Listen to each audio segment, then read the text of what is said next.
Hey everyone, welcome back to the channel. Today we're talking about something small but very important. It's the rechargeable lithium-ion 18650 batteries. These things power flashlights, laptops, e-bikes, power tools, and a ton of other devices. But here's the thing, not all 18650s are the same.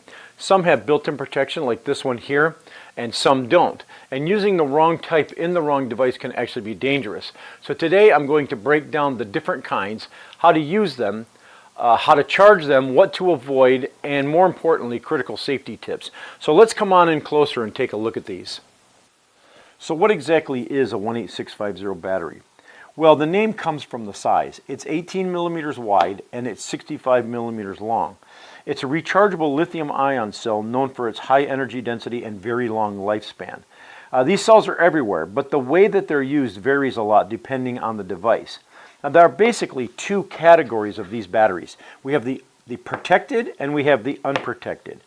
So first off, the unprotected cells. Now these are the raw cells you'll find inside devices like laptops, power tool packs, e-bikes and battery banks, things like that. Now they don't have any built-in safety electronics. Instead, the device itself has a battery management system, a BMS, and that handles overcharging, over-discharging, short circuit protection, temperature monitoring, and cell balancing. So the battery is just the cell. It has no extra circuitry. Now the protected cells, the protected 18650s are the ones you'll typically buy individually for flashlights, DIY projects, or anything where the user handles the battery directly. They have a tiny protection board attached to the bottom and it's wrapped under the sleeve. Now that circuit adds overcharge protection, over-discharge protection, short circuit protection, and sometimes thermal cutoff. Because of that, the protected cells are longer, usually around 68 to 70 millimeters instead of 65. Now why does this matter? Well, using the wrong type of 18650 in the wrong device can cause problems. If you put an unprotected cell into a device that expects a protected one, you'll lose all the safety features, and that can lead to overheating and even venting. For instance, let's take this Nightcore flashlight. This here requires a protected battery. That means that this light has no internal circuitry for protection. In other words, if I was to take an unprotected cell and put it in here, I lose all protection because this battery has no circuitry for protection and the flashlight doesn't either. So you never want to take an unprotected cell and put it inside of a device that requires a protected one. On the same note, let's take this here light, this jewelry light. This unprotected cell came inside of this light. So that means that this light has a built-in circuitry for protection. So then the question is, can you put a protected cell inside of a device that has an unprotected one? Well, the problem is that protected cells are longer. For instance, I can take this protected one and put it in. It doesn't want to go in. I have to actually really jam it in. And the problem with doing that, I mean, the battery fits too tightly because the protected cells are longer. So it can put pressure on the protection circuit, it could damage the wrapper, it can stress the spring or the contacts, it can make the battery hard to remove, and it can even dent the ends of the cell. So you never want to put a protected cell into a device that requires an unprotected one. And this here unprotected cell came in this device. And you'll notice that it fits perfectly fine. I don't have to force it at all. So how can you tell which type you have? Well, the protected cells are longer than 65 millimeters. You'll know this blue one here is unprotected, and that one's just a little bit longer. And they often have a button top, not a flat top. They're sometimes even labeled protected. If you'll notice here on this battery here, the writing is too small. Let's go with this one here. The writing's bigger. It says right on here, it says that it's a protected cell. In fact, it says integrated battery overcharge discharge protection circuitry. Right on there, and see if we can get that to like that. So we know that that's a protected cell. Now the unprotected cells are exactly 65 millimeters long, and they often have a flat top. Now this one's got a button top, so that could be deceiving. And they're usually found inside battery packs, often having no markings if they came from a device like that. So you'll notice here on this one it just says the type of battery and the voltage, nothing else. So what it boils down to is knowing the device that you have and what type of cell it takes. For instance, let's take this Braun flashlight from Harbor Freight Tools. If we open this up, you'll notice it has just a plain battery in it. It has the, I believe the data manufacturer, lithium ion, 2200 milliamp, 3.7 volts. Well, here's the deal. It doesn't tell us if it's protected or unprotected. Now we can put it up against this unprotected cell and we can see that it's much longer. So we would assume that this is actually a protected cell. But what we are forced to do, because we don't know what this battery is, we're going to assume because it's longer that it's protected. So what you have to do is you have to actually read the manual on this and research it to see exactly what kind of cell this takes. I'm assuming that it does take the protected cell, because you'll notice I put this in and I put a protected cell in, it's the exact same length. And when I put the unprotected cell in, it goes way down here flush. So we're assuming that this here flashlight takes the protected cell, or work light I should say. And you'll notice it goes in, I don't have to force it, and it works fine. What that's telling us is this work light here does not have any protection circuitry in it. It requires the battery to be protected. Now, one thing about a light like this that takes an unprotected cell, I am of the firm belief that if a device has an unprotected cell, it should not be easy to get to. It should be have a screw down compartment, so you have to get a screwdriver to take it out.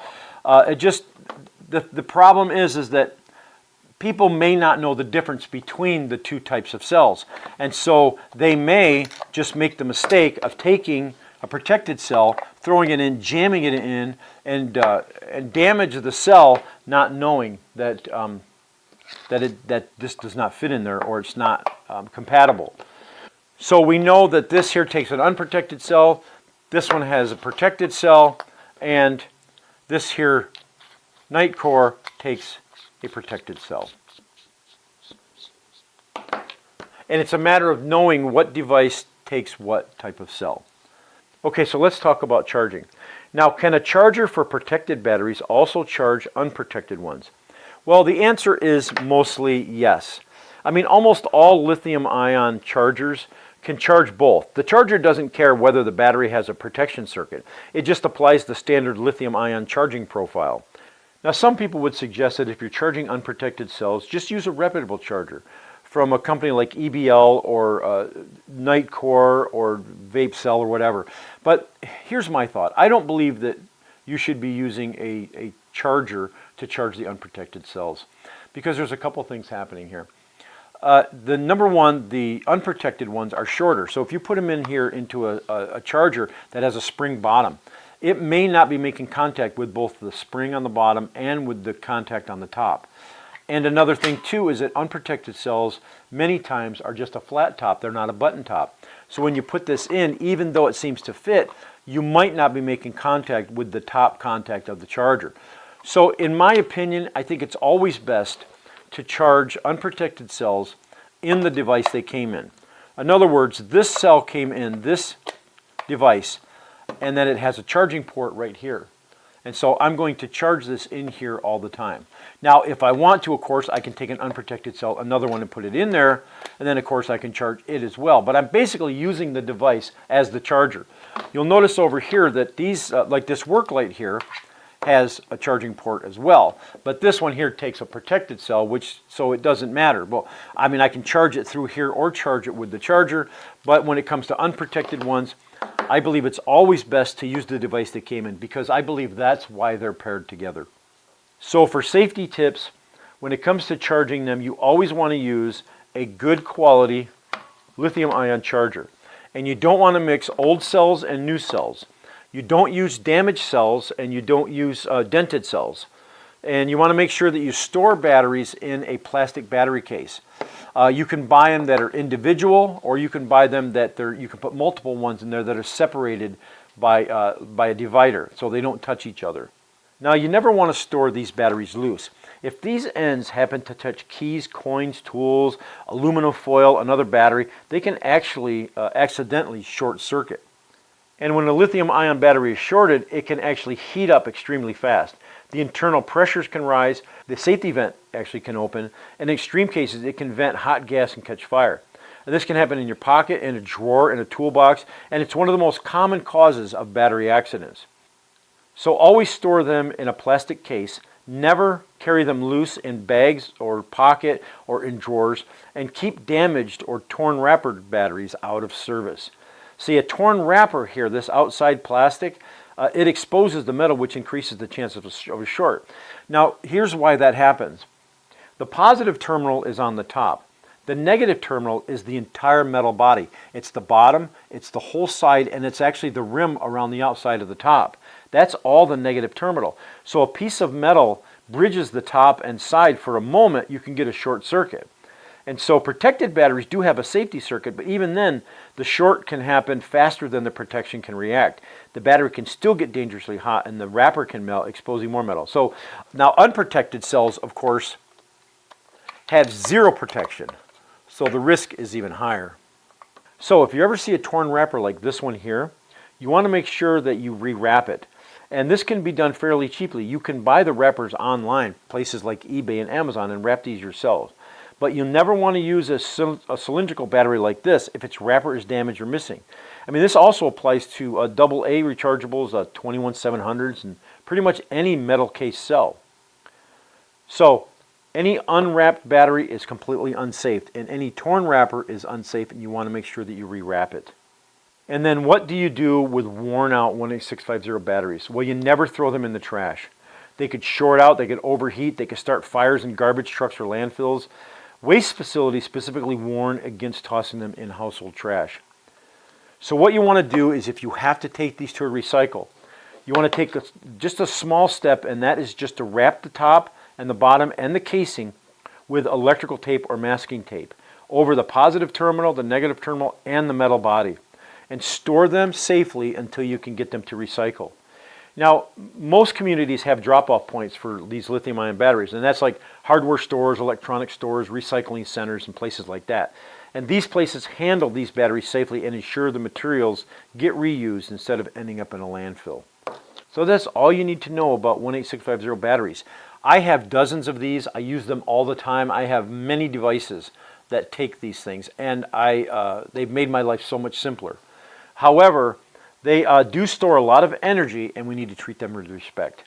All right, well, thanks a lot for watching, guys. Don't forget to subscribe if you haven't, and hit that little bell so you get notifications when I upload a new video. Okay, we'll catch you guys later.